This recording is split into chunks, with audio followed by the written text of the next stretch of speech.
नमस्कार, मैं हूं अवनीश और आपके सामने आज लेकर आया हूं लीलाधर मंडलोई की कहानी ततारा वामीरो कथा।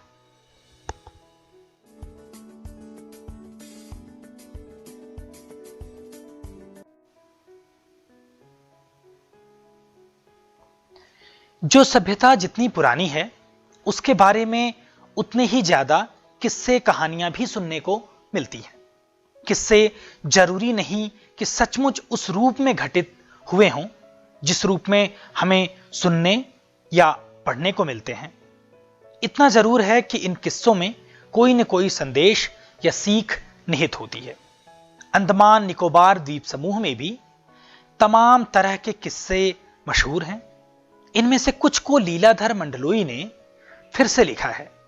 प्रस्तुत पाठ ततारा वामीरो कथा इसी द्वीप समूह के एक छोटे से द्वीप पर केंद्रित है। उक्त द्वीप में विद्वेष गहरी जड़ें जमा चुका था। उस विद्वेष को जड़ मूल से उखाड़ने के लिए एक युगल को आत्म बलिदान देना पड़ा था। उसी युगल के बलिदान की कथा यहां बयान की गई है। प्रेम सबको जोड़ता है और घृणा दूरी बढ़ाती है। इससे भला कौन इनकार कर सकता है।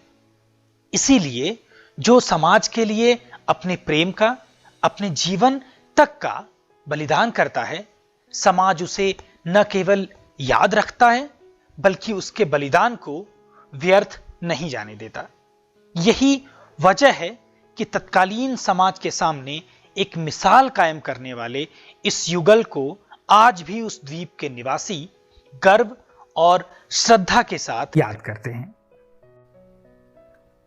अंडमान द्वीप समूह का अंतिम दक्षिणी द्वीप है लिटिल अंडमान। यह पोर्ट ब्लेयर से लगभग 100 किलोमीटर दूर स्थित है। इसके बाद निकोबार द्वीप समूह की श्रृंखला आरंभ होती है जो निकोबारी जनजाति की आदिम संस्कृति के केंद्र है। निकोबार द्वीप समूह का पहला प्रमुख द्वीप है कार निकोबार जो लिटिल अंडमान से 96 किलोमीटर दूर है। निकोबारियों का विश्वास है कि प्राचीन काल में ये दोनों द्वीप एक ही थे। इनके विभक्त होने की एक लोक कथा है जो आज भी दोहराई जाती है।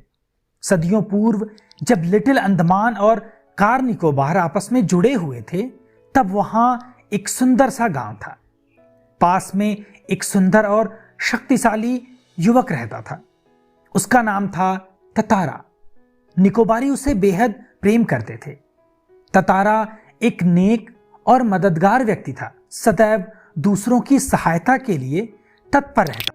अपने गांव वालों को ही नहीं अपितु समूचे द्वीपवासियों की सेवा करना अपना परम कर्तव्य समझता था।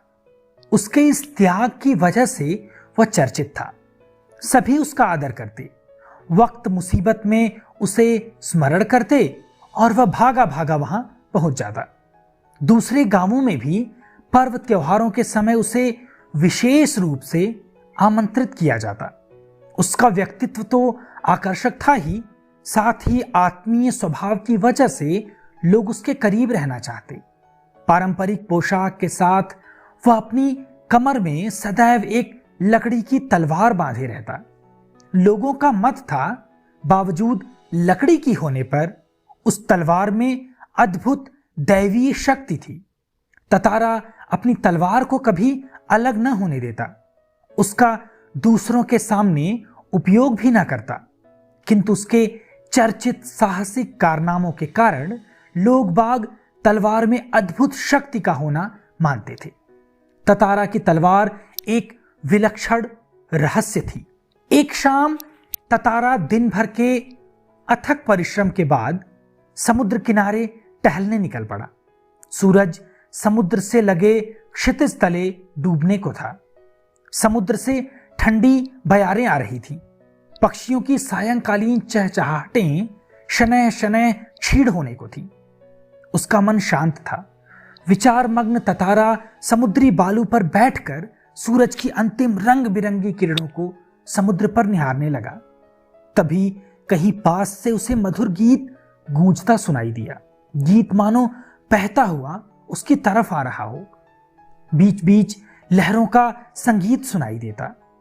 गायन इतना प्रभावी था कि वह अपनी सुध बुध खोने लगा। लहरों के एक प्रबल वेग ने उसकी तंद्रा भंग की। चैतन्य होते ही वह उधर बढ़ने को विवश हो उठा जिधर से अब भी गीत के स्वर बह रहे थे। वह विकल सा उस तरफ बढ़ता गया। अंततः उसकी नजर एक युवती पर पड़ी जो ढलती हुई शाम के सौंदर्य में बेसुध एकटक समुद्र की देह पर डूबते आकर्षक रंगों को निहारते हुए गा रही थी। यह एक श्रृंगार गीत था। उसे ज्ञात ही न हो सका कि कोई अजनबी युवक उसे निःशब्द ताके जा रहा है। एकाएक एक ऊंची लहर उठी और उसे भिगो गई। वह हड़बड़ाहट में गाना भूल गई।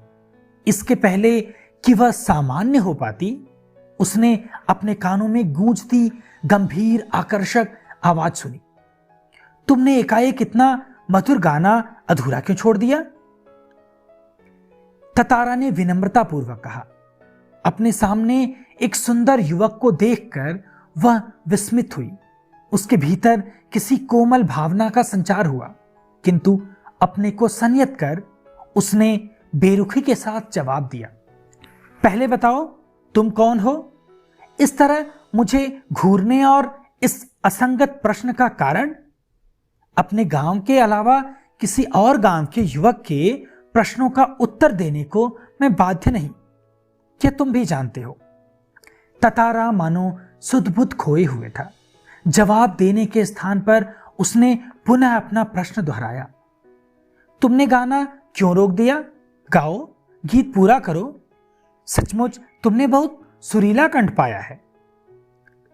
यह तो मेरे प्रश्न का उत्तर न हुआ, युवती ने कहा। सच बताओ तुम कौन हो? लपाती गांव में तुम्हें कभी देखा नहीं। ततारा मानो सम्मोहित था। उसके कानों में युवती की आवाज ठीक से न पहुंच सकी। उसने पुनः विनय की। तुमने गाना क्यों रोक दिया? गाओ ना। युवती झुझला उठी। वह कुछ और सोचने लगी।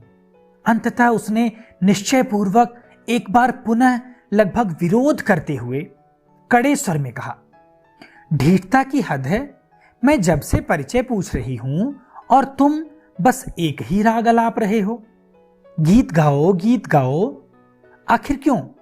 क्या तुम्हें गांव का नियम नहीं मालूम? इतना बोलकर वह जाने के लिए तेजी से मुड़ी। ततारा को मानो कुछ होश आया। उसे अपनी गलती का एहसास हुआ। उसके सामने रास्ता रोककर मानो गिड़गिड़ाने लगा। मुझे माफ कर दो। जीवन में पहली बार मैं इस तरह विचलित हुआ हूं। तुम्हें देखकर मेरी चेतना लुप्त हो गई। मैं तुम्हारा रास्ता छोड़ दूंगा। बस अपना नाम बता दो। ततारा ने विवशता में आग्रह किया। उसकी आंखें युवती के चेहरे पर केंद्रित थीं। उसके चेहरे पर सच्ची विनय थी। वाह मीरो। एक रस घोलती आवाज उसके कानों में पहुंची। वाह मीरो, वाह मीरो, वाह कितना सुंदर नाम है। कल भी आओगी ना यहां? ततारा ने याचना भरे स्वर में कहा। नहीं, शायद कभी नहीं, वामीरो ने अन्य मनस्कता पूर्वक कहा और झटके से लपाती की तरफ बेसुध सी दौड़ पड़ी। पीछे ततारा के वाक्य गूंज रहे थे। वामीरो, मेरा नाम ततारा है। कल मैं इसी चट्टान पर प्रतीक्षा करूंगा। तुम्हारी बाट जोहूंगा। जरूर आना। वामीरो रुकी नहीं, भागती ही गई। ततारा उसे जाते हुए निहारता रहा। वामीरो घर पहुंचकर भीतर ही भीतर कुछ बेचैनी महसूस करने लगी। उसके भीतर ततारा से मुक्त होने की एक झूठी छटपटाहट थी। एक झल्लाहट में उसने दरवाजा बंद किया और मन को किसी और दिशा में ले जाने का प्रयास किया। बार बार ततारा का याचना भरा चेहरा उसकी आंखों में तैर जाता। उसने ततारा के बारे में कई कहानियां सुन रखी थी। उसकी कल्पना में वह एक अद्भुत साहसी युवक था, किंतु वही ततारा उसके सम्मुख एक अलग रूप में आया।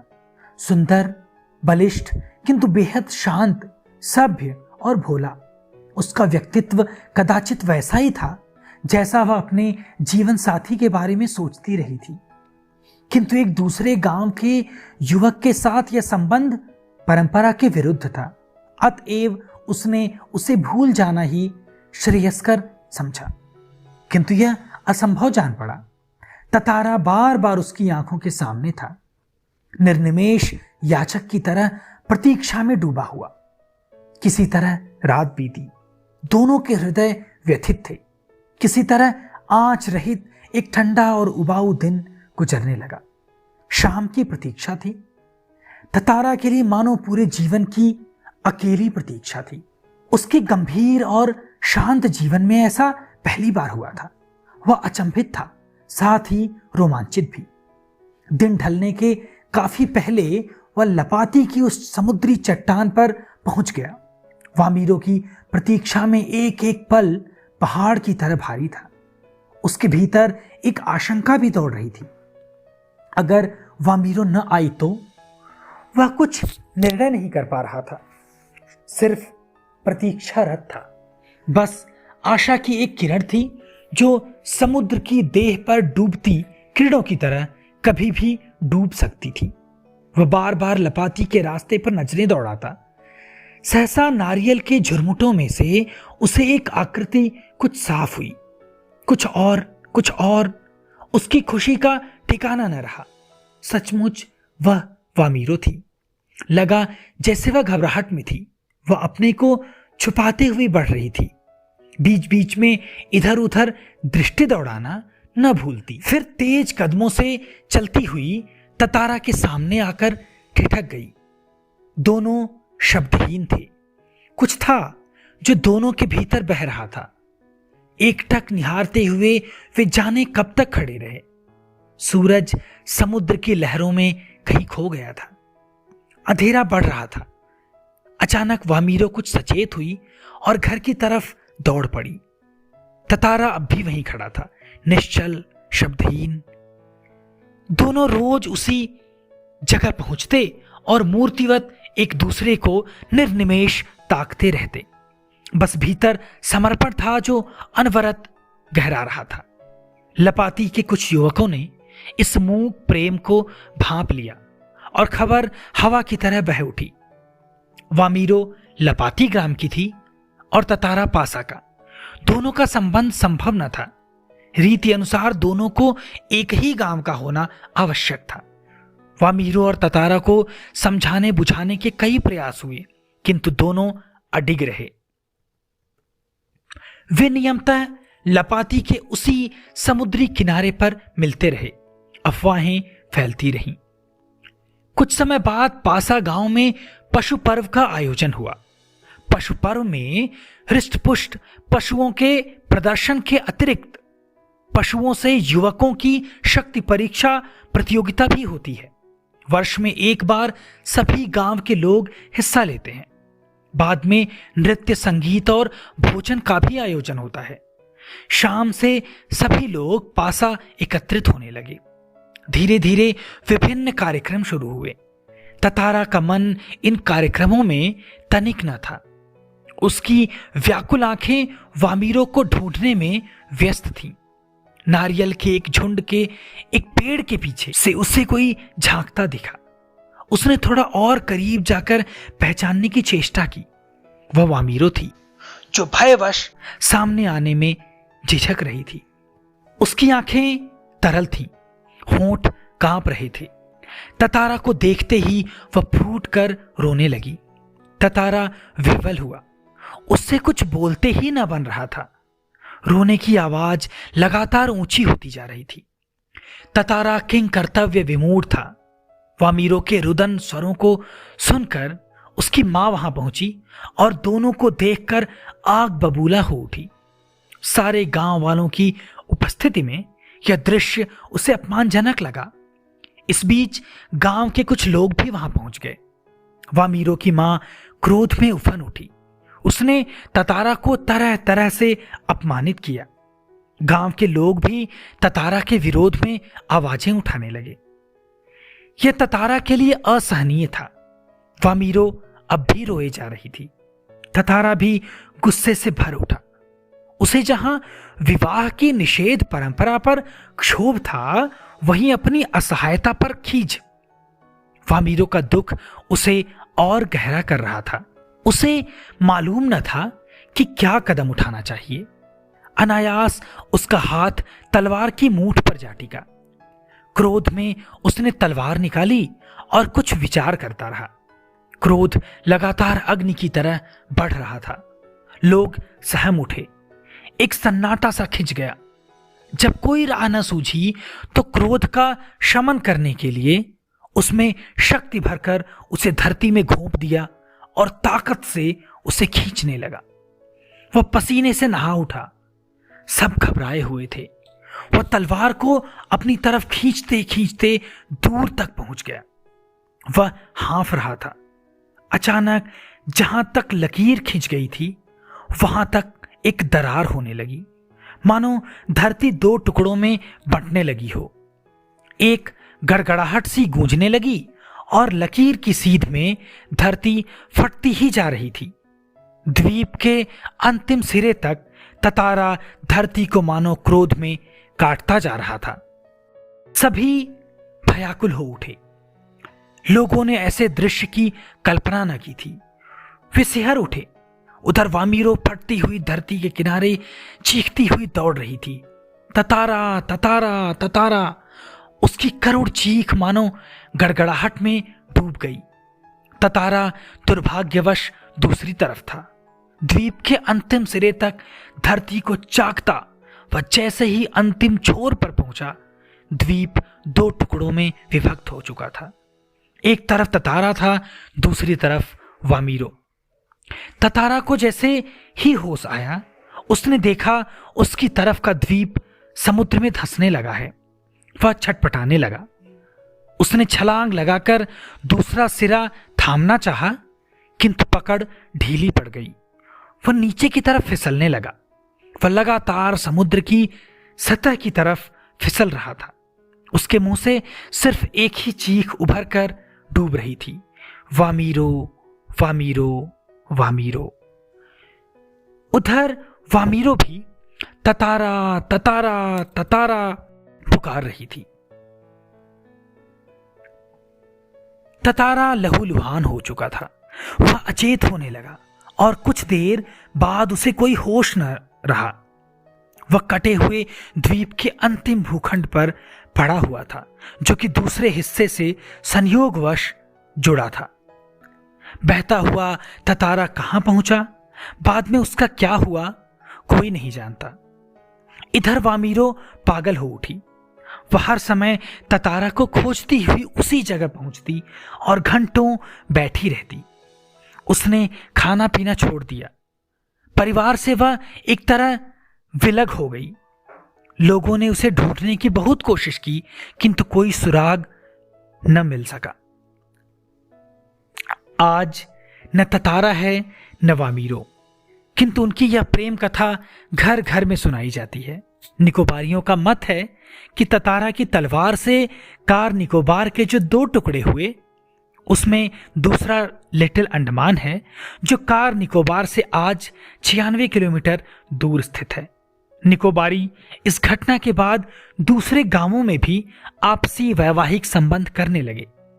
ततारा वामीरो की त्यागमयी मृत्यु शायद इसी सुखद परिवर्तन के लिए थी।